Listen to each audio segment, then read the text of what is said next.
Coba lihat kelakuan si pengangguran berat ini, kawan-kawan. Perhatikan. Nah, dia nyindir pemerintah, katanya bagi-bagi jabatan karena koneksi, bukan karena kompetensi, bukan karena prestasi. Itu komisaris yang di BUMD Jakarta sekarang, ya?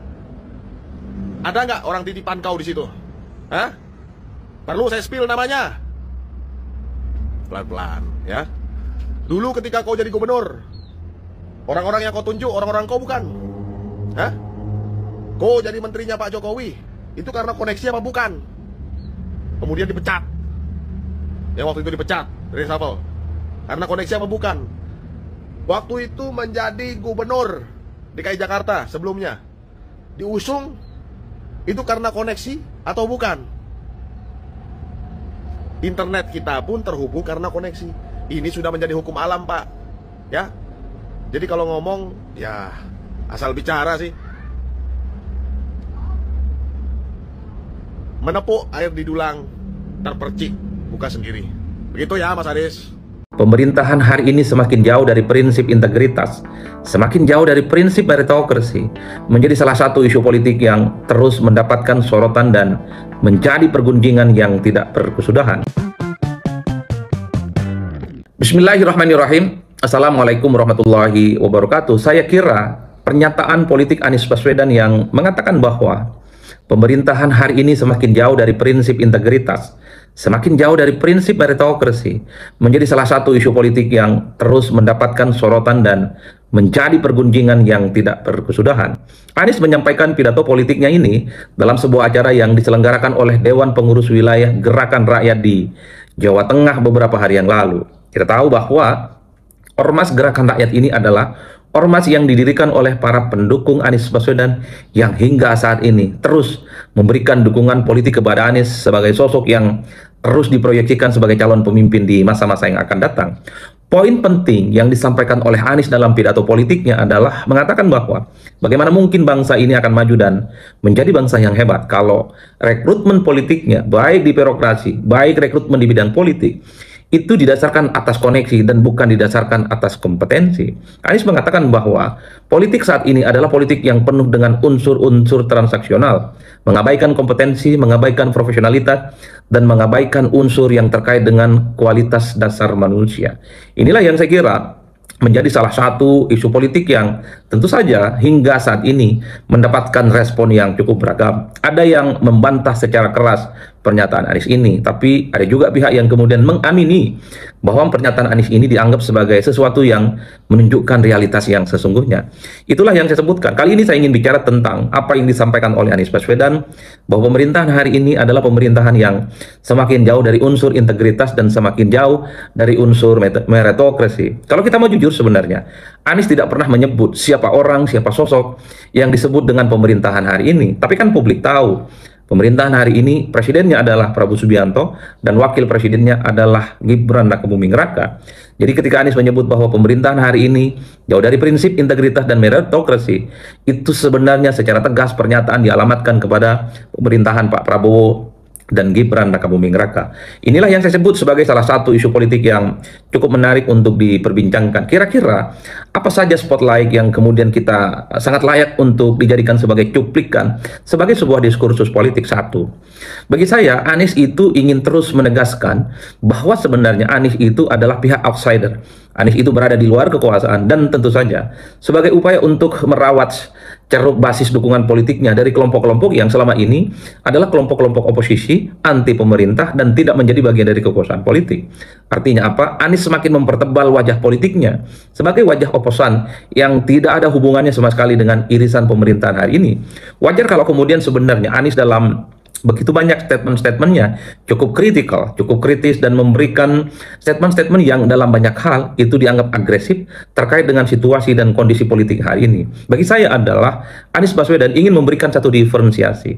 Anies ingin memberikan satu penegas yang menjadi pembeda bahwa Anies itu hari ini iman politiknya, mazhab politiknya adalah mazhab oposisi, berada di luar kekuasaan, dan yang paling penting itu adalah sebagai upaya untuk merawat pihak-pihak dan basis-basis konstituen yang selama ini berada di luar pemerintahan. Itu adalah poin yang pertama.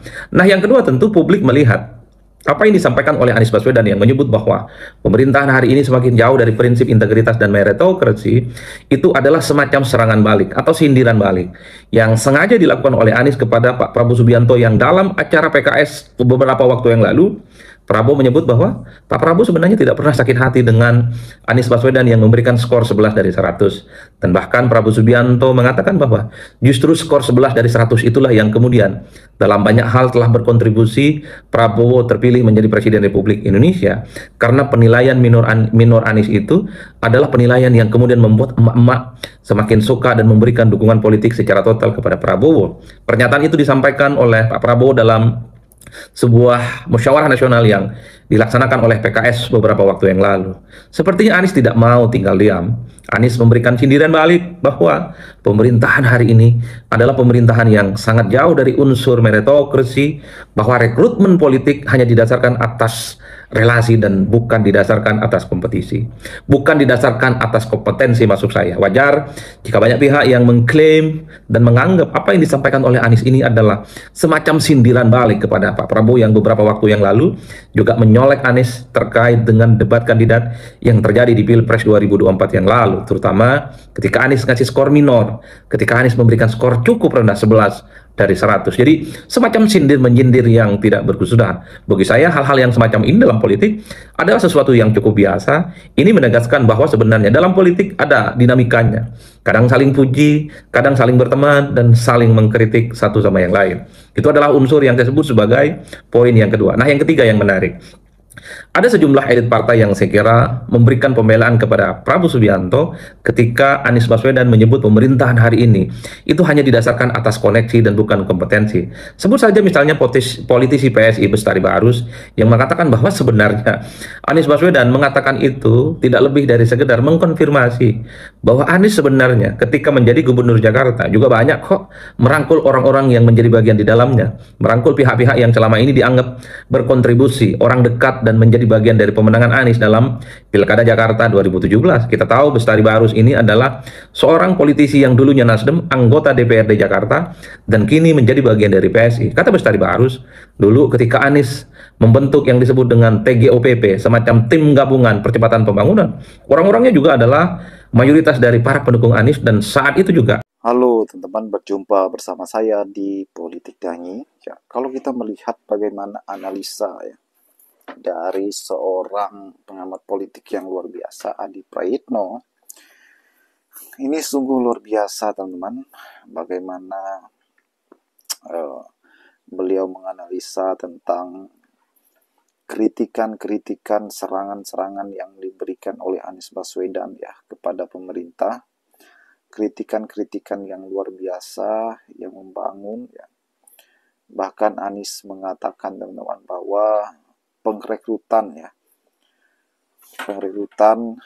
pejabat-pejabat ya, di lingkaran Prabowo itu adalah orang-orang dekat, tim sukses dan sebagainya. Itulah yang disampaikan oleh Anies Baswedan ya, yang membuat istana itu kepanasan, bergetar dan bergoncang teman-teman dengan kritikan yang luar biasa dari Anies ya.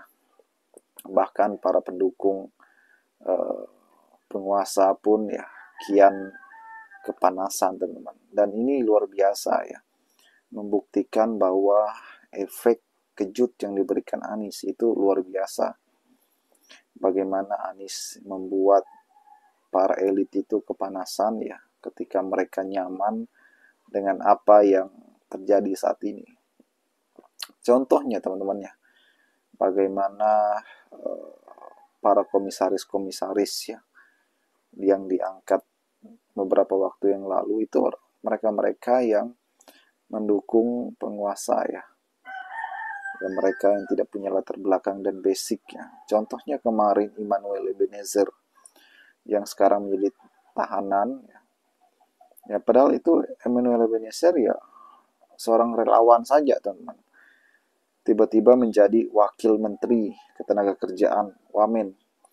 Ujung-ujungnya kena tangkap juga kan sama KPK dan masih banyak lagi ya bagaimana hal-hal yang seperti itu ya, pengrekrutan para pejabat ya. pembantu Prabowo, itulah yang dikritik oleh Anies Baswedan. Nah, kemudian ya, saking tidak terimanya dengan kritikan-kritikan Anies, para pendukung-pendukung penguasa ini ya, kepanasan akhirnya bersuara di media sosial hingga berdebat ya di televisi ataupun media sosial, teman-teman. Itu membuktikan bahwa Anies ini tidak kaleng-kaleng ya, bagaimana beliau menjadi seorang pengkritik yang luar biasa, pengkritik yang handal, yang benar-benar memberikan dampak yang hebat, teman-teman.